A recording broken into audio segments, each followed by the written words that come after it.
يعني فاهمه انت عارفه الناس دول يحضروا هي بيعرفوا يقولوها. انا اسفه يا جماعه الفيديو خلص.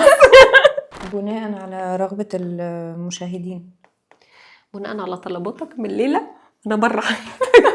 فكرتيني بالاغنيه قولي. ماشي.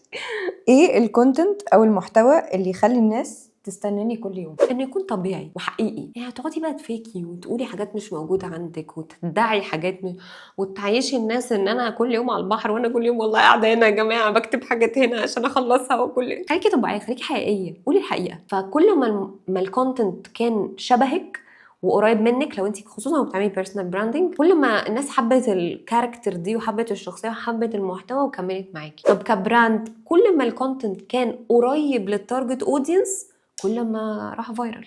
لكن هتقعدي بقى تفيكي حاجات، انا بتارجت ايه بكلمهم ايه، انا بتارجت بي بكلمهم بي، بتارجت سي بكلمهم. بعمل بيرسونال براندنج بكون طبيعي وحقيقي وبقول المعلومه حقيقيه من قلبي اللي انا مذاكرها، مش قاعد محضرها قبل ما، يعني فاهمه انت عارفه الناس دول يحضروا. هي بيعرفوا يقولوها. انا اسفه يا جماعه الفيديو خلص. طب استنى، انا عندي ليكي اعتراف. في ناس كتير قاعده مستنيه تعرف ايه هم الفور سيز، ايوه، وبداوا يقولوا حاجات مش واقعيه بالنسبه لي. على ايه هم بيجاوبوا غلط تقصدي؟ ما احنا عشان كده مش محتاجين هحرق برضه، انت بتوريني.